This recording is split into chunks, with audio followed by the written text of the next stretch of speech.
कहते भुवन उदरवर्ती है। ये 3 लोक के उदर माने भीतर रहने वाले जितने पुद्गल हैं सबको तुमने ग्रास बनाया, क्योंकि तीनों लोग एक पेट की भांति है। पुद्गल आदि द्रव्यों का वास इसी 3 लोक के भीतर है। बाहर तो आकाश को छोड़ करके कोई द्रव्य है नहीं है। ऐसे प्राप्तों से प्राप्त किया, तदपि तो भी तृप्ति नहीं हुई। पुनरूपम पुनर्नवम इति तान पुद्गलान भुंजना। अरे तो पहले कभी नहीं खाए, उनको नया मान करके बार बार उन्हीं का सेवन करता है। उक्तम से पूज्य पादेने गणिना, जैसे पूज्य स्वामी ने इष्टोपदेश में कहा है, भुक्तोज्जिता मोहर्मोहान मया सर्वेपि पुद्गला उच्छिष्टे स्विते स्वद मम्बिज्ञस्य काश्प्रः। कहते हैं मया मोहात् सर्वेपि पुद्गला मोहर भोक्ता उज्जिता। मेरी द्वारा मोह से सारे के सारे पुद्गलों को भोक्ता उज्जिता, भोगा गया फिर त्यागा गया। ऐसे मोहर बार बार भोगना छोड़ना यही करता रहा। सुबह सारे के सारे पुद्गल कैसे हो गए? अब तुम्हारे लिए नए नहीं है। उच्छिष्टेषु यो बेयो जूठन की तरह बमन की तरह हैं। तेसु उस उच्छिष्टेषु उन उच्छिष्ट पुद्गलों में अद्य आज मम विज्ञस्य मुझ जैसे ज्ञानी को का स्पृहा। अब जूठन को खाने की कौन सी लालसा है? अब छोड़ो। ये उस साधक को समझा रहे हैं जो बार बार हर वस्तु को भोगने का इच्छुक है। उसको ये कह रहे हैं कि तुम्हारी क्या इच्छा है, छोड़ो। त्रिवण सलिलम शैलम पियं तृणाय पीड़ीड़ तुम्हें तो वीण तृणा छे ओ जाओ चिंते वो मरण। अब कहते हैं कि हे आत्मा, अब तुम ऐसा चिंतन करो जिससे भव का मथन हो जाए, संसार का नाश हो जाए। त्रिवण सलिलम शैलम पियम तृणाय पीड़ीड़ तुम्हें माने तुम्हारे द्वारा तृष्णा से पीड़ित होकर गए। तृष्णा माने प्यास से पीड़ित होकर तीनों लोकों में जितना पानी हो गए उस सकल पानी को पी गए तो भी वो प्यास शांत नहीं हुई है। अब हो मथनम चिंतयम, अब तो संसार का नाश कैसे हो इसका चिंतन करो, खाने की बात मत करो। त्रिभुवन सलिलम सकलम, तीनों लोकों के सलिलम माने पानी, सारे पानी को पीतम तोया। तृष्णया प्यास से पीड़ित होकर के भयंकर पीड़ित भवता त्वया। यहाँ त्वया के स्थान पे जो तुम्हें आदेश हुआ है उसका इनने ये सूत्र दिया है प्राकृत व्याकरण का। तुमई, तुमाई, तुम्हें, तुम्हें, तुमम, तू ई ते दी दे वे टया। यानी टा के स्थान पर ये आदेश होते। टा विभक्ति है तृतीया के एक वचन में आने वाला। टा विभक्ति का तृतीया का एक वचन बनेगा टया। उस टया के स्थान पर, टा विभक्ति के स्थान पे ये आदेश हो जाते हैं समय पा करके, क्योंकि शब्द बहुत से हैं। शब्द नाम सर्वनाम संज्ञक हैं, कोई और दूसरे शब्द हैं, अथवा कोई स्त्रीलिंग, कोई पुल्लिंग, कोई हलंत, कोई व्यंजनांत, कोई स्वरांत। उन सब के स्थान पे ये भिन्न भिन्न आदेश होते हैं। ये प्राकृत व्याकरण का कातंत्र का नहीं है। कातंत्र में तो कौन सा सूत्र है? एंटा। एंटा माने टा के स्थान पे इन हो जाता है। असित्य ही तो है एंटा।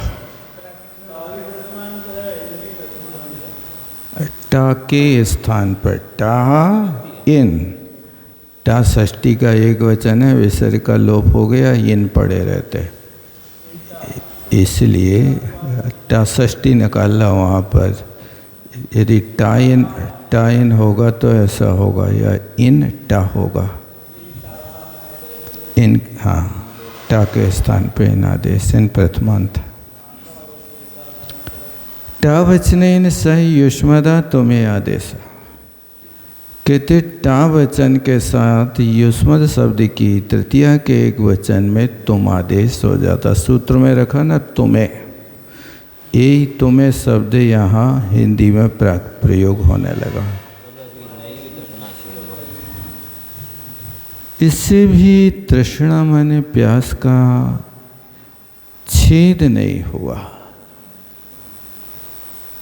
तीनों लोगों पानी के मतलब है कि जितना पानी पीने के लिए तीनों लोगों के जीवों को चाहिए, उतना पानी एक जीव ने पी लिया, फिर भी प्यास शांत नहीं हुई। तीनों लोगों को पानी ज़्यादा हो जाए, जीव कम हो जाए, क्योंकि यहाँ पर तीन लोग को नाच दिखाया जाता है, पानी ज़्यादा हो जाएगा जीव।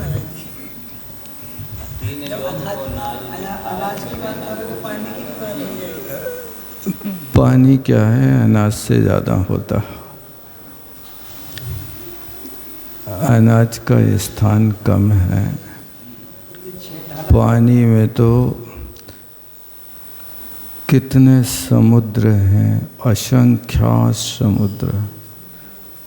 वो 2 लाख योजन से कोई छोटा समुद्र है ही नहीं। सबसे छोटा समुद्र 2 लाख का, और सबसे बड़ा समुद्र आधा राजू का। ओ, समुद्र से आधे द्वीप। पहले तो अंतिम द्वीप और समुद्र ही हो गए 75% मिलाकर।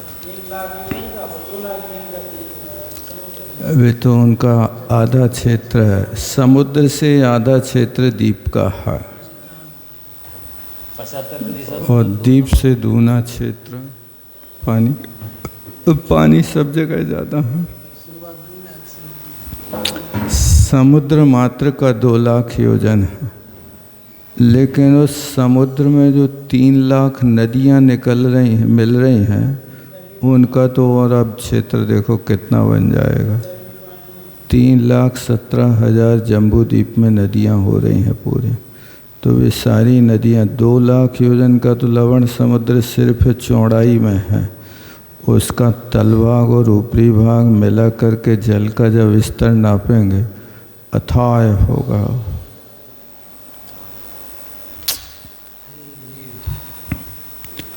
हे जीव तुम चिंतन करो। वैरागी के लिए मोहर मोहर चिंतन होना चाहिए। बार बार अंदर की ओर भागना चाहिए। रागी बाहर की ओर भागता है, बैरागी भीतर की ओर भागता है। अन्वेष्य खोजो, भवस्य संसार से मथनम विनाशनम सम्यक दर्शन ज्ञान चारित्र त्रयमिति भावार्थ। यानी दर्शन ज्ञान चारित्र संसार के नष्ट करने के कारण हैं, इनका तुम बार बार चिंतन करो।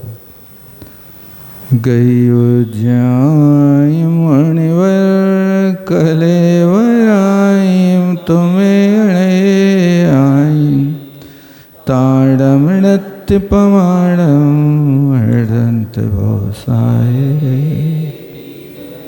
देखो यहाँ दो संबोधन दिए, एक तो मुनिवर और अंत में धीर। हे मुनिवर,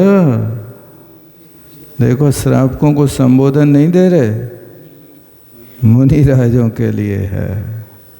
भाव पावड़ मुनिराजों ही के लिए है। पहले क्या किया है? पद्मम लिंगम, प्रथम लिंग भाव लिंग है। अब उस प्रथम लिंग के लिए संबोधन कर रहे हैं। प्यास की बाधा होती है, गर्मी के दिन भोजन थोड़ा लिया, पानी ले नहीं पाए, अंतराय हो गया। अब उस परिस्थिति में जेठ मास वृक्षवास अभ्रावकाश, जहाँ पर सारे वृक्षों के पत्ते भी झड़ गए, पतझड़ हो गया, और वे मुनि महाराज मासोपवासी हो गए। क्या बीतती होगी? साए साए कर चली हवाएं।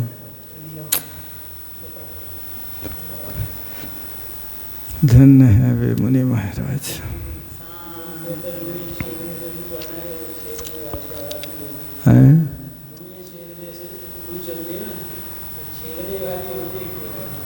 साए साए कर चले हो,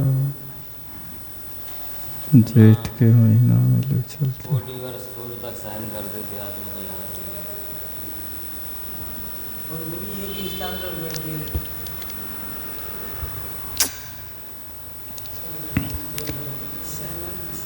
तो कहते हैं, हे मुनि महाराज, तुम्हें अड़े आई कलेवर आई गई उज्जाई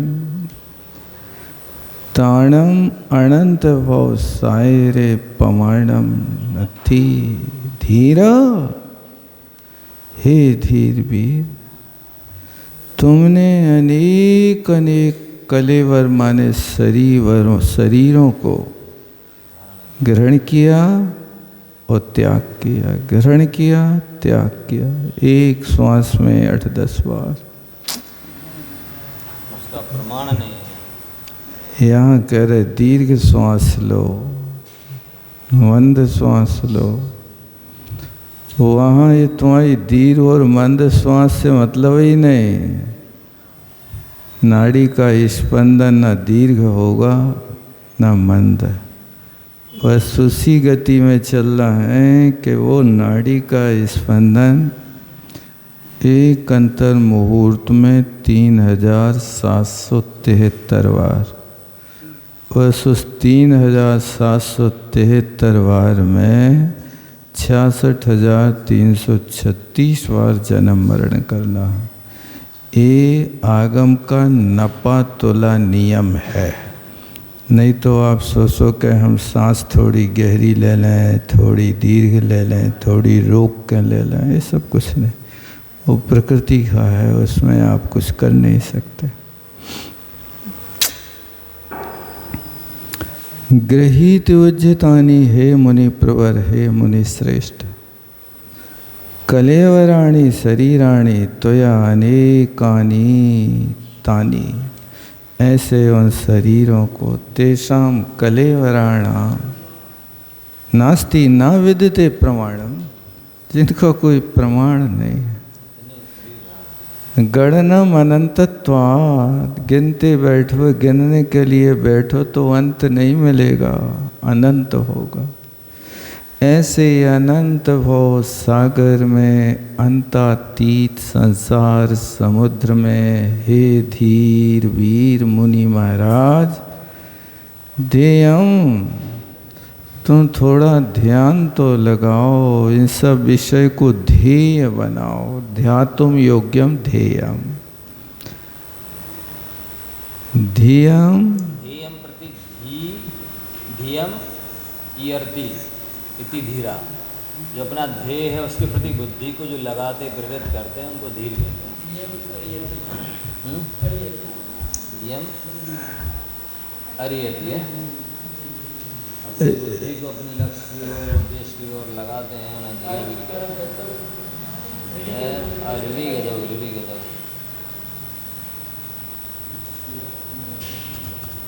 तस्य संबोधन कृत है, उनके लिए संबोधन करता है।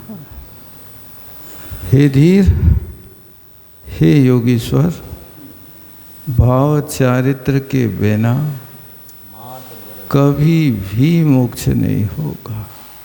इति शेषा, ये लगा लो ऊपर से तुम। अब छोड़े कैसे उन शरीर को, तो कारण बताते हैं।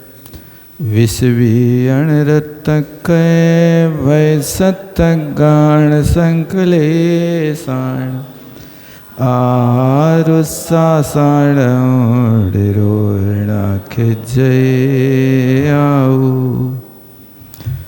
इतने कारणों से आयु का क्षय हो जाता है, अकाल मरण होता है। विष के खाने से आयु नष्ट हो जाती है, अकाल मरण हो जाता है।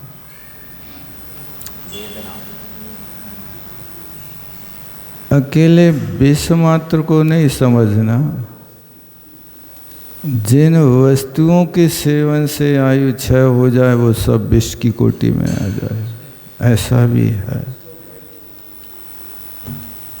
तरबूज खा के लोग मर गए, क्या वो विषैला आया कहाँ से, विष आया कहाँ से? एक केमिकल जिसको आप कर रहे हैं, वो केमिकल। 4 लोग मर गए तरबूज खाकर बम्बई में।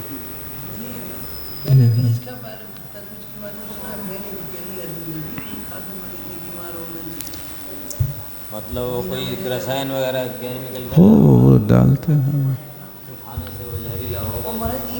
केमिकल डालते हैं तो एक जैसे ही आकार के आते हैं। अब वो आजकल हो गया ना, फाइटर। छोटे भी नहीं आते, ये कई वजन, ये कई आकार, ये कई आकार। अब वो ऐसे वृक्ष लगाए क्या, मिलावटी हल्दी लगाने मात्र से मत हो गई।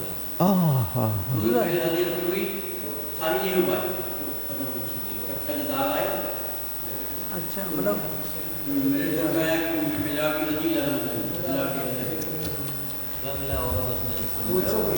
अब वो क्या है कि ऐसी चीज़ें जो उसका सुंदर देखने लगे, इसलिए वो अलग से कोई उबटने के लिए आती होगी हल्दी। हाँ, वो अलग आती होगी जिससे अच्छे पीले पीले हाँ रहा वो। अभी एक दिन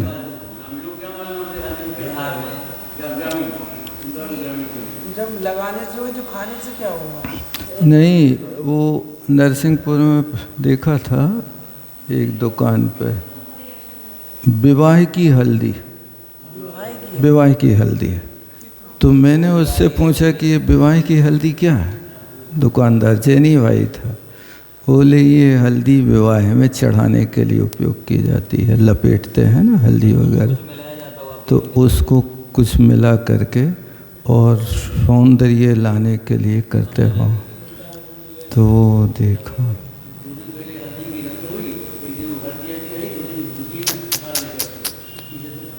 अरे हल्दी के माध्यम से जहर अंदर चला गया। दूल्हा दुल्हन दोनों खत्म हो गए, दुल्हन खत्म हो गई। दुल्हन के लिए हल्दी चढ़ाई होगी। तो महाराज जी मैं केमिकल नहीं, कुछ ना कुछ जहर होगा जो वो तो हो ही है। कैसा कैसा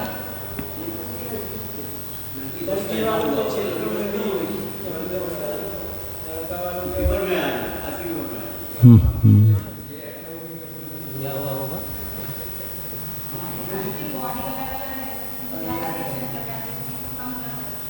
नहीं उसमें अलग लगाई होगी और दूल्हा के यहाँ अलग लगी होगी। ऐसा देख रहे हो? केमिकल में कुछ जहर मिलाया होगा जब तो महाराज जी वो अंदर चला गया। जहर नहीं मिलते, जहरीली हो जाती है। क्या है कि ये लोग उनकी मैचिंग नहीं समझते हैं कि इसके साथ मिलने पर इसका क्या होगा रीज़न। इसलिए जैसे हल्दी में चूना मिला रही है, अब होगा क्या, लेकिन अब वो जहर तो बन ही जाएगा उसके साथ में।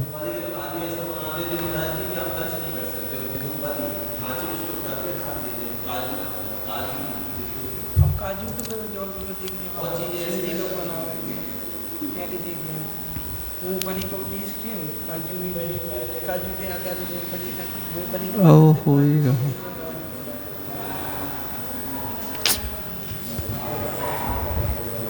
अति तीव्र वेदना हो जाए तो भी आयु कर्म के निश्चय खिर जाता है। अपन इन सब के निमित्त से मरे हैं नंदवार, कभी विष खाकर कभी वेदना के निमित्त से।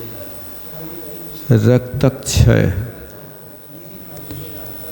खून क्षय हो गया, भय से आक्रांत होकर के भी लोग प्राण छोड़ देता है। छोटे छोटे बेचारे शस्त्र ग्रहण, हाँ फटाका फूटते हैं तो कितने मर जाते हैं, बंदूकें चलाते हैं, आतिशबाजी में। संक्लेश परिणाम, आहार के रोक देने से और उच्छ्वास के रुकने से आयु कर्म क्षय को प्राप्त हो जाता है। विष वेदना, रक्तक्षय, भय, शस्त्र ग्रहण, संक्लेशानाम, इतने कारणों से आहार और उच्छ्वास के रोकने से आयु क्षय को प्राप्त हो जाती है। हिम जलन सलिल गुरुयर्प तरुरोहण पढ़ण भंगी, रस वेज जोय धारण अणय पसंगे विवेही। अब इतने और अनेक प्रकार के कारण मिलते हैं जिन कारणों से व्यक्ति की आयु कर्म क्षय हो जाता है।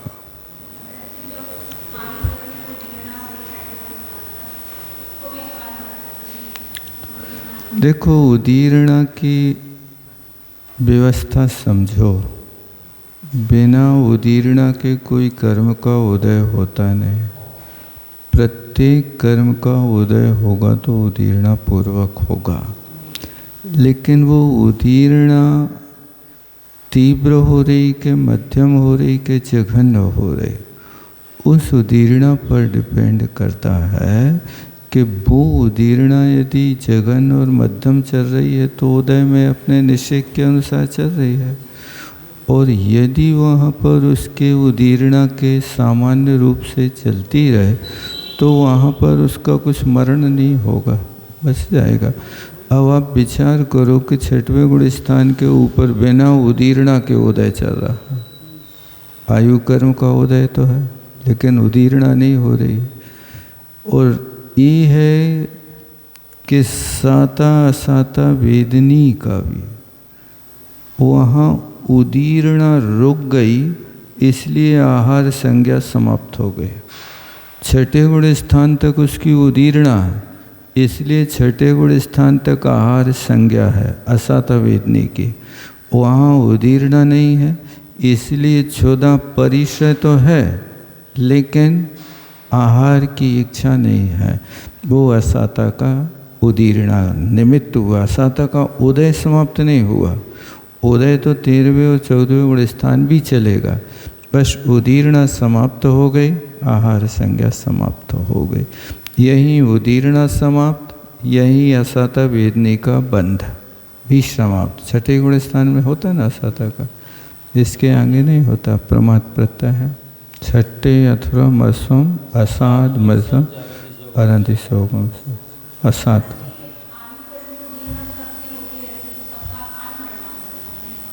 आयु कर्म के उदीर्णा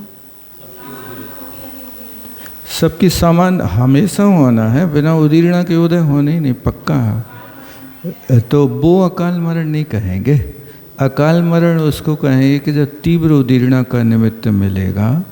इसलिए उस उदीर्णा को इन्हें अकाल मरण न कह करके कदली घात मरण किया। कदली घात मरण के माध्यम से उसमें ये होता है कि तीव्र उदीर्णा के कारण सारे निषेक एक साथ खिर जाते हैं, ये उसमें है। अन्यथा तो ये सामान्य उदीर्णा है, इस सामान्य उदीर्णा को भी नित्य मरण कह रहे हैं। आयु कर्म के निषेक तो खिर ही रहे हैं, उदय पूर्वक हो रहा, इसलिए 17 प्रकार के मरणों में एक नित्य मरण भी है, एक आवीची मरण भी है। आवीची मरण माने पानी में लहर उठ रही है, अब वो लहर का एक झोंका आया नीचे गिरा, अब वो 100 फुट तक फिर अपनी पानी बहती रही, अब फिर लहर नहीं हो रही है। इस तरह से कभी उदीर्णा आती है, उदीर्णा की लहर होती है और फिर जाकर के फिर शांत हो जाती है। झटके आते हैं ना, ये झटका वो लहर है, इसी का नाम आवीची मरण है। 17 प्रकार के मरणों में हाँ होता, क्या नहीं, उदीर्णा तो जहाँ तक है वहाँ तक। बहुतर मरण तो मिथ्यात्व से जोड़ना है। सम्यक दृष्टि का भी मरण तो होता है, लेकिन सम्यक दृष्टियों के पास से निमित्त कम होते हैं, वे वस्तु स्वरूप को समझ लेते हैं। मिथ्या दृष्टि के पास से कारण मिलते को विष करेगा, खाएगा, असहनीय वेदना वो सहन नहीं कर पाएगा, ऐसे उसके पास निमित्त। और दूसरी बात यह है कि जिस व्यक्ति ने परोह संबंधी आयु का बंध कर लिया, उसके लिए ये सारे निमित्त मिले तो भी नहीं मरेगा। ये उसका नियम, परोह संबंधी आयु हो जाना चाहिए बंद।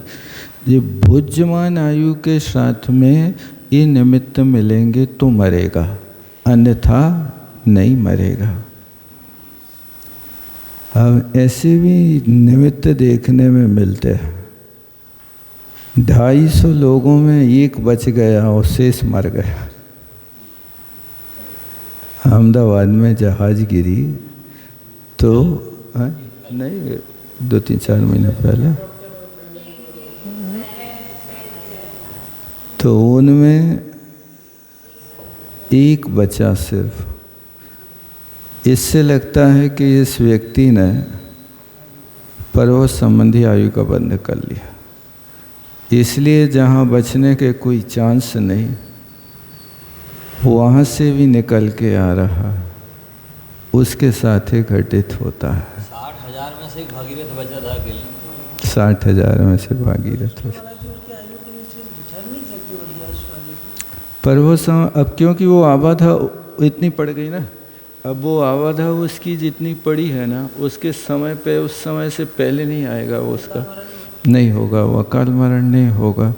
मान लीजिए जैसे उसकी 100 वर्ष की आयु है, अब 25 वर्ष की आबाधा पड़ी है वर्धमान आयु में, तो 25 वर्ष की आयु की जो आबाधा पड़ी है ना, तो उस वर्धमान आयु की निषेक रचना 25 वर्ष के बाद होगी। वो अब वो 25 वर्ष तक निषेक रचना इसकी रास्ते में आनी ही नहीं है। अब वो व्यक्ति कैसी भी दशा में आ जाए वो मरेगा नहीं, ये है। हाँ ये नहीं, अकाल मरण तो सबका करना ही नहीं। कर्म भूमि के जीव के लिए अकाल मरण है और निगो है कि जो दुर्घटना में मरे हैं ना, उनका सबका अकाल मरण हुआ है, ऐसा नहीं कह सकते। कदली घात तो कहेंगे उनको। अब कुछ में उनमें से भले ही 2-4 लोग ऐसे हों कि जिनकी आयु पूर्ण से खो रहे हों, उस समय ऐसा भी संभव है, लेकिन कारण को देख करके आप यही कहें कदलीघात मरण हुआ है। नहीं तो इस कर्म भूमि के क्षेत्र में मरण के पहले कुछ ऐसी व्यवस्थाएं होती हैं कि जिसको व्यक्ति को तड़फना पड़ता है बिना उसके। वो तड़फन ऐसी होती कि जिसको थोड़ी पीड़ा होती तो मरण तुल्य पीड़ा हो रही। अब वो मरने वाला क्या अनुभव करता है वो ही जानता है।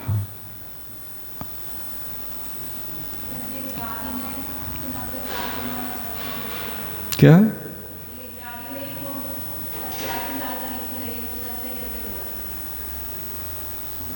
अच्छा, अब देखो अकाल मरण के लिए उन्हें ये भी दिया है ना,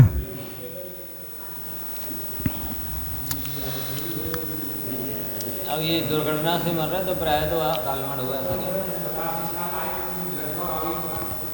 नहीं, उसको ऐसा है कि सबके साथ वो नियम इसलिए नहीं लगेगा। सुनो,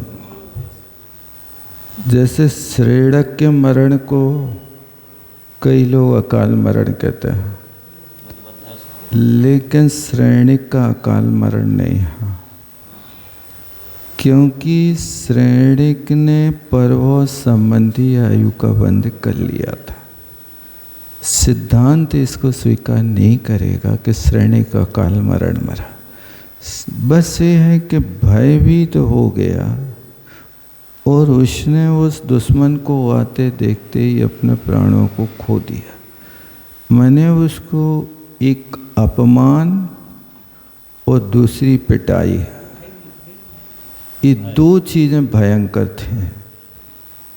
अपमान भी करता था, पिटाई भी करता था।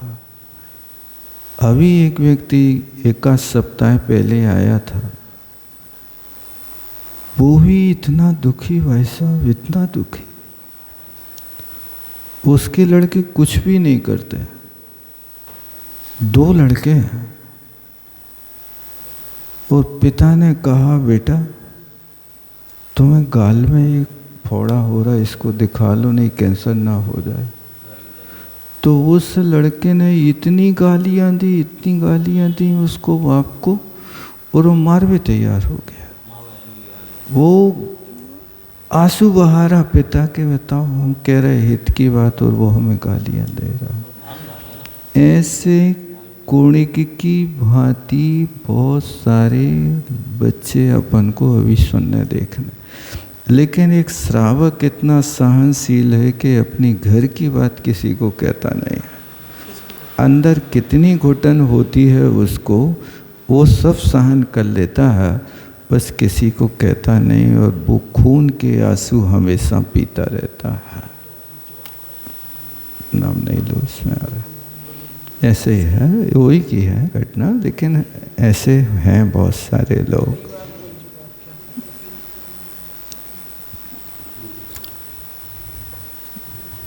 कर्म विचित्र रहते हैं, लेकिन मैं तो सोचता हूँ कि कैसे सहन करते हैं इतना भयंकर। बच्चे अपमान कर रहे, पत्नी अपमान कर रही, कोई दूसरा रास्ता नहीं, और उससे कहो कि तुम भाग जाओ, ऐसा आश्रम में रहने लगो। अरे महाराज आए तो अपनी तो यही कहता आए तो अपने।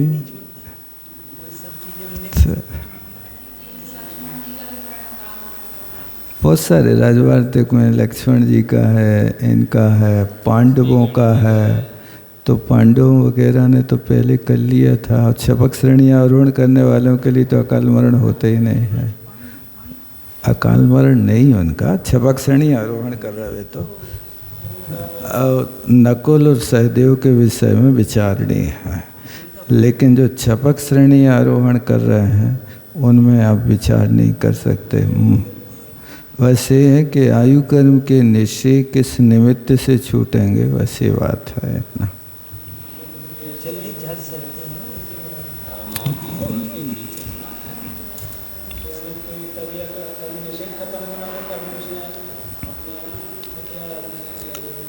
उसने अपने आप को दीवारों से पीट कर कौन? हाँ, वो मान लिए सलाखा, जो जेल में लोहे की सलाखा थी उससे से, तो अकाल मरण नहीं, उसकी आयु उतनी थी।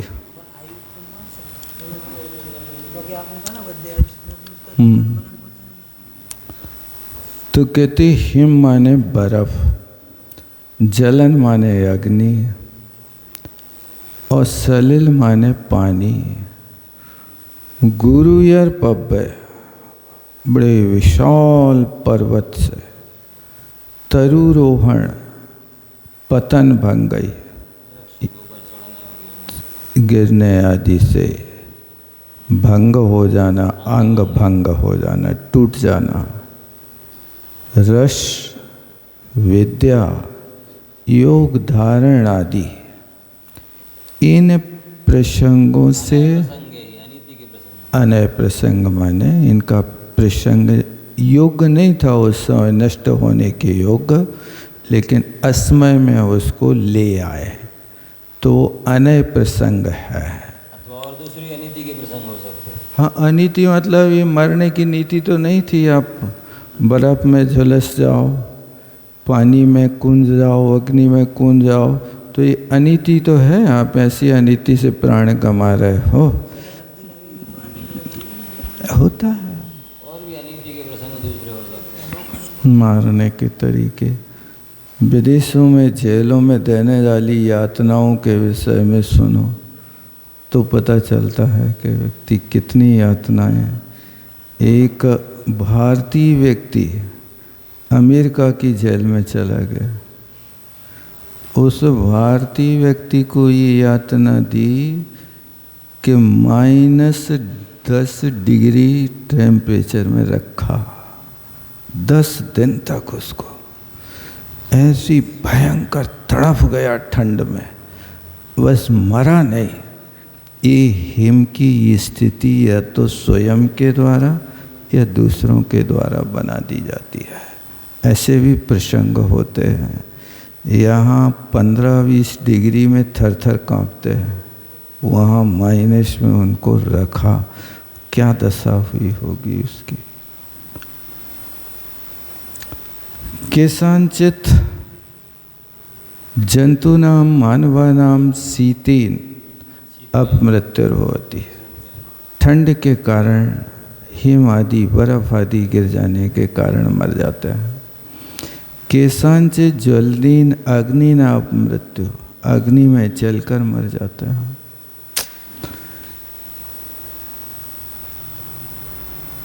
केषांचित की मात्रा छोटी है, आपके में चढ़ी है। केषांचित सलिलेन, कुछ लोगों के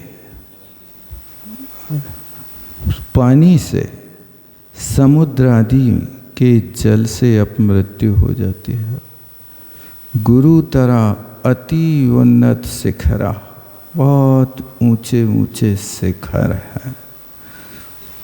उन पर्वत तुंगी, मांगी तुंगी जिसको कहते हैं, तुंगी गिरी आदि तथा तरवा वृक्षा, गुरुतर पर्वत, उन वृक्षों के ऊपर आरोहण करने से, पतन करने से भंग हो जाते हैं।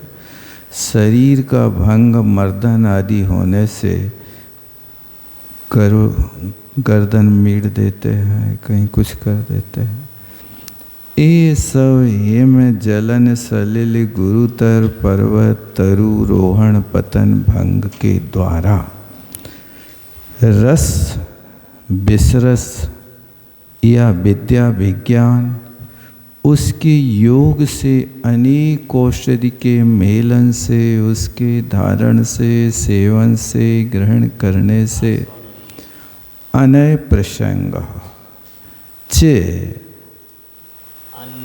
अन्य अन्याय है। अन्याय के कारण वे सब रस विद्या योग धारण अनय प्रसंग है। उनमें रस विद्या योग धारण करना ये समास कर दिया तृतीय तत्पुरुष।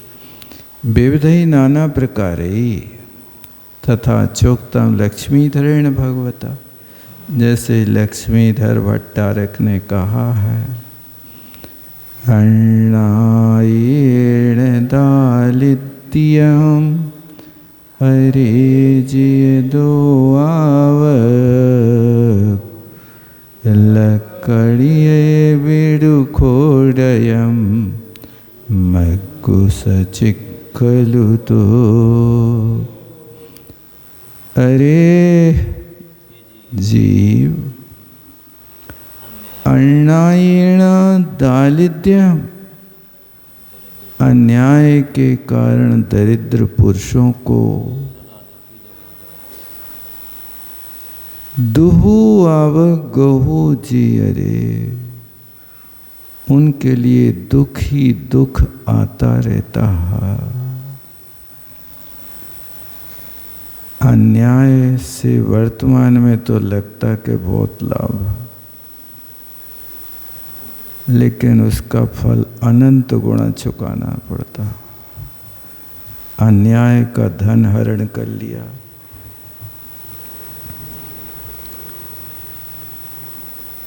अन्याय से राजा मधु ने चंद्राभा का हरण कर लिया। उसी अन्याय के फल से जब वो मधु प्रद्युम्न कुमार बना तो उस चंद्राभा का पति यक्ष उसी अन्याय से उसने भी उस बालक को हरण कर लिया। जैसे विश्वासघात से उसने चंद्राभा को अपने पास रखा, इसी तरह उनके महल में घुस करके और वो प्रद्युम्न को ले गया। यानी आपने अन्याय से धन हरण किया, जीव को हरण किया है तो तुम्हारा हरण होगा, धन का हरण किया है तो तुम्हारे धन का हरण होगा। जो जस करे सो तस फल साखा। मुनि महाराज के लिए चंडाल कहा तो श्रीपाल को भी चंडाल होना पड़ा। मुनि महाराज को कोड़ी कहा तो उसको भी कोड़ी होना पड़ा। मुनि महाराज को समुद्र में फेंका तो उसको भी समुद्र में पटका गया। ये बिल्कुल सत्य है कि जो जैसा करेगा वो पाएगा। बस इतना है कि धैर्य रखो। इसलिए महाराज ने कहा कि क्रोधाय, पूज्य स्वामी ने कहा ना एक श्लोक, त्रयंगुलम पादयन पद्म्याम स्वयं दंडीन पात्यते। इसके ऊपर की पंक्ति ना, कोपाय किम दितो नीति, इसमें अलग श्लोक है। तो वो कहते हैं तुम अपराधी के ऊपर क्रोध मत करो, उसका फल वो स्वयं पाएगा।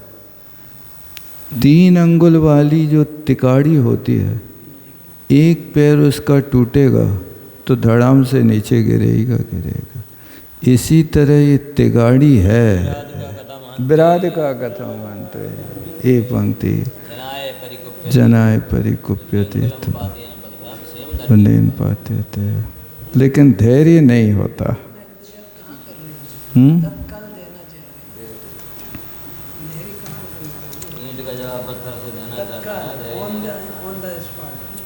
इनको तो इनके कर्मों का फल मिलने है, अपन का को भाव बराबर। तो लकड़ी वेणु खोड़िया मग्गु सचिक्खलु दुग्गु। जैसे सचिक्खलु मग्गु कीचड़ वाला मार्ग है, रिपटने वाला काई लगे मार्ग पे, लकड़ियां ही बीणो, लकड़िया के सहारे के बिना किस पार होगे? तो लकड़ी के सहारे के बिना कीचड़ वाला मार्ग दुर्गम ही होता है। अज्ञान से दरिद्रता आती है। देखो, अन्याय से दरिद्र पुरुषों को सदा दुखी होता। अन्याय,